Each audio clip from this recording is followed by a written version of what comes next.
The alien queen refused all the treasure and said, "I want only one thing," and then spoke my name part one. The arrival of the sovereign the day the sky cracked open above Lahore. I was eating cold rice at my desk. No one had predicted it. No telescope had flagged the anomaly.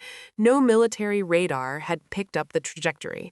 One moment the afternoon sun was burning pale gold through the smog, and the next, a seam appeared in the clouds. Not like a storm parting, but like a curtain being drawn back by an invisible hand. And through it descended a vessel the size of a mountain. It moved without sound. That was what silenced the streets more than anything else.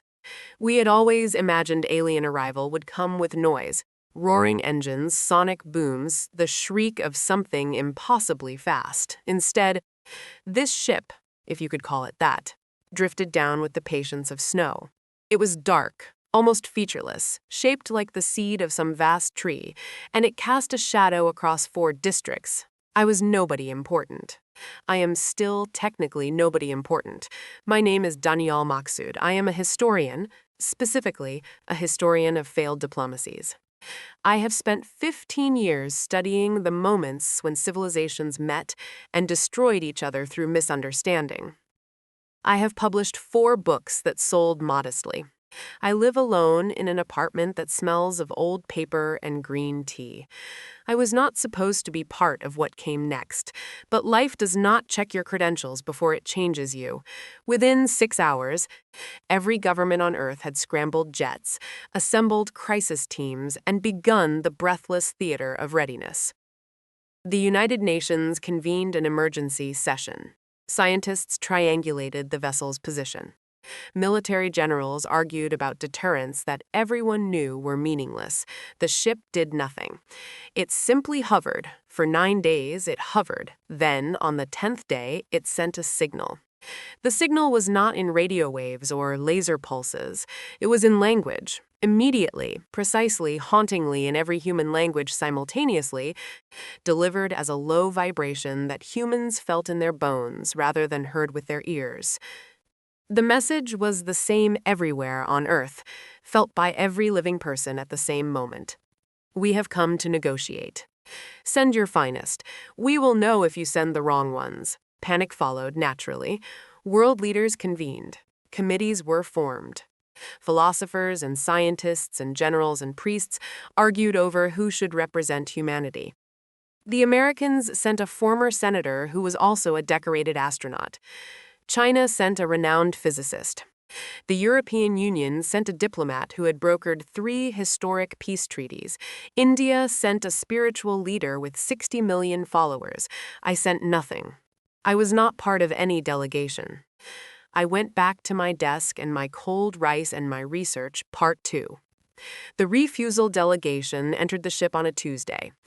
The world watched via feeds relayed from tiny cameras embedded in the delegates' clothing. The interior of the vessel, glimpsed in flickering fragments, seemed to breathe. Walls that pulsed with faint bioluminescence, corridors that curved in ways that made geometry feel uncertain. They were led to a chamber, and there she sat. I watched, like everyone else, on a small screen propped against my bookshelf. She was not what anyone had imagined. The Alien Queen, the title the media had already assigned her before she confirmed it, was tall and still, dressed in something that looked like woven shadow. Her face was angular and ancient, her eyes the color of deep ocean. She had 4 arms, each resting in a posture that conveyed both authority and patience. Around her neck hung a constellation of lights that shifted as she breathed. Her attendants stood behind her. Like statues carved from starlight, the delegates had brought offerings. This had been decided in summit after summit. Humanity would demonstrate its generosity, its culture, its wealth. They presented her with gold, literal bars of it, with diamonds mined from the Earth's oldest formations, with digital archives of humanity's art, every painting, every symphony, every novel ever digitized. They offered coordinates to mineral-rich asteroids and shared the schematics of fusion reactors still in development. She looked at each offering in turn. Then she spoke, and the translation came through those bone-deep vibrations again, so that every human being on Earth heard her simultaneously. I have seen gold on 10,000 worlds. I have seen diamonds in the rings of dying planets. I have heard music more complex than anything produced by carbon-based minds in this solar system. I have read the records of civilizations older than your sun. She paused. I did not come for your treasures. The senator stepped forward. His voice was carefully diplomatic, rehearsed. Then tell us, your sovereignty, what is it that you seek? We are prepared to offer anything within our power. The queen was quiet for a long moment. I want only one thing. The chamber held its breath. The world held its breath. And then she spoke a name. She spoke my name.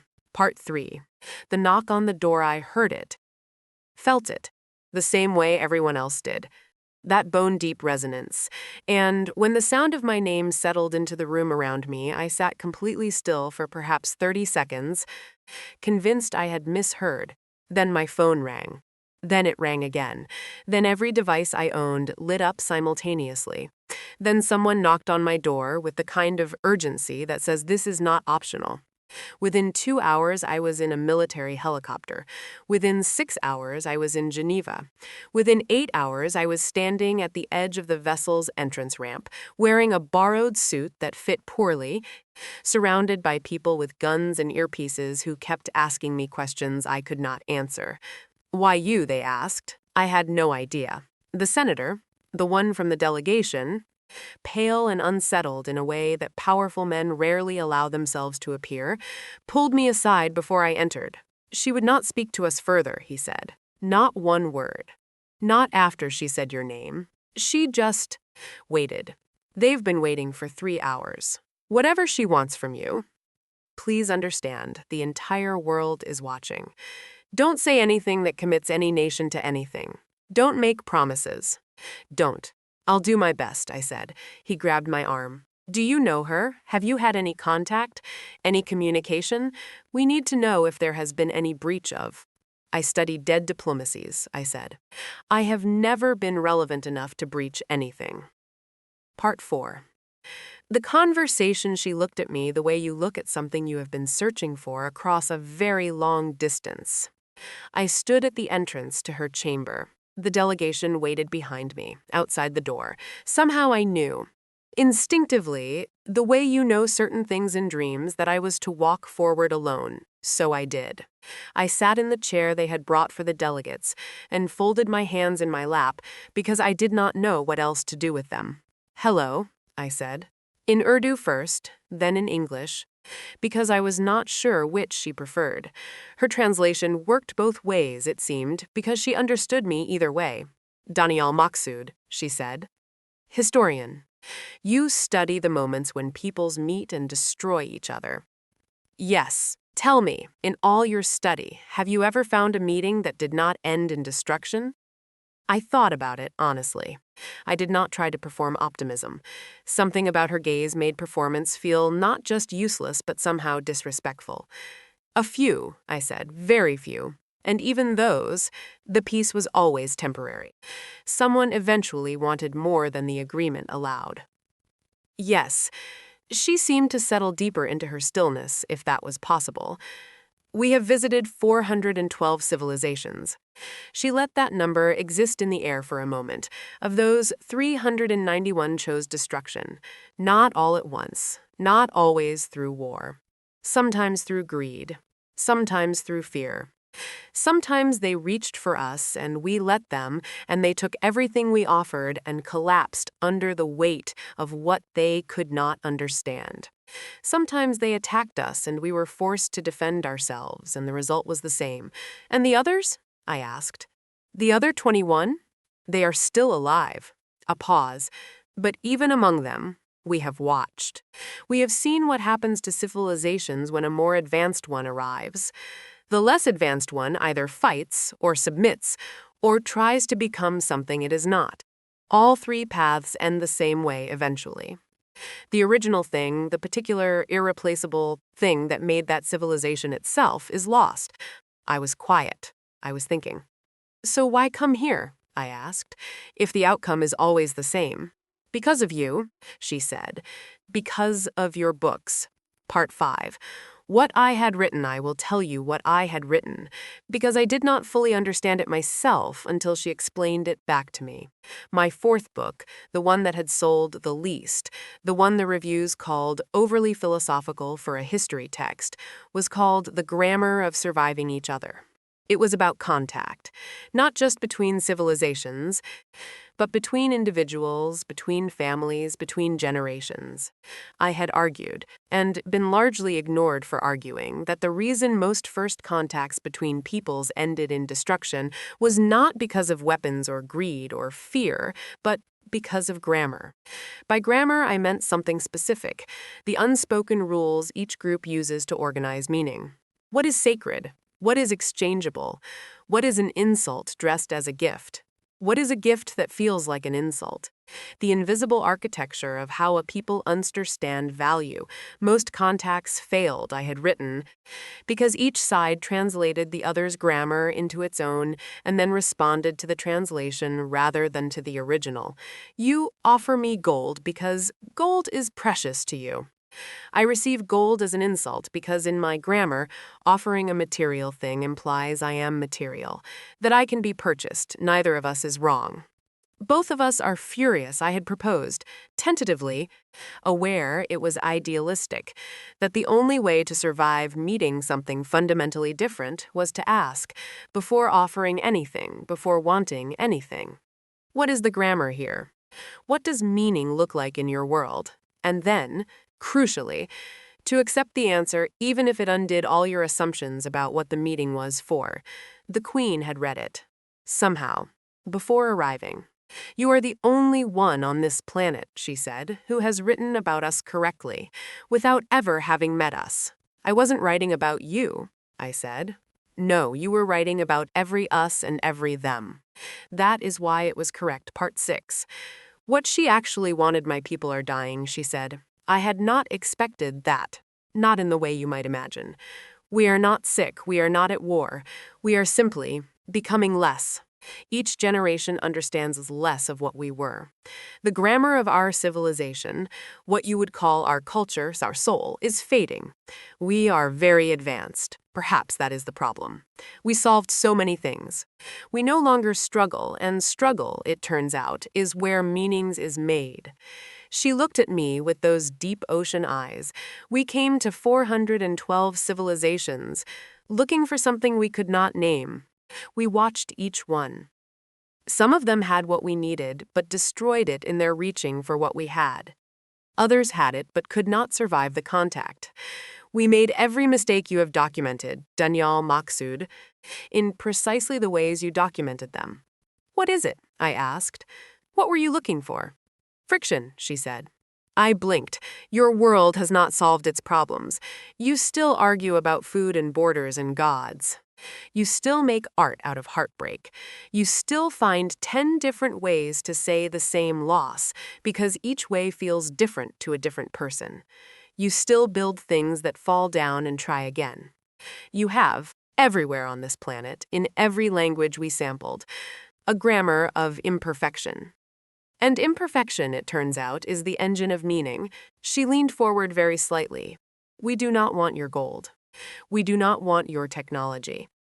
Ours surpasses it by measures you do not yet have numbers for. We want something none of our other 412 contacts could give us, because they either destroyed it trying to impress us or surrendered it trying to become us. What do you want? I asked, though I thought I was beginning to understand.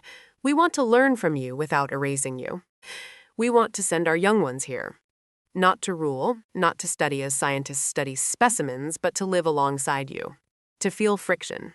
To encounter a grammar different from their own and be changed by it without replacing it. We want an exchange of meaning, not an exchange of goods, she paused.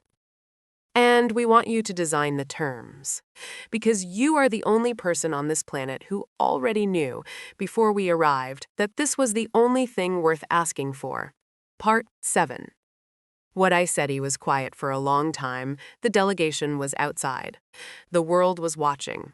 Generals had their fingers hovering over things I preferred not to think about. I was a historian of failed diplomacies in a badly fitted borrowed suit, and an alien queen was asking me to design the terms of the only contact in 412 tries that might not end in destruction. I have some conditions, I said. Tell me. The exchange has to be genuinely mutual. Your people learn from ours. Ours must be allowed to learn from yours. Not the technology, not yet, maybe not ever if it would destabilize us, but the philosophy, the grammar of how you make meaning, whatever that looks like. Agreed.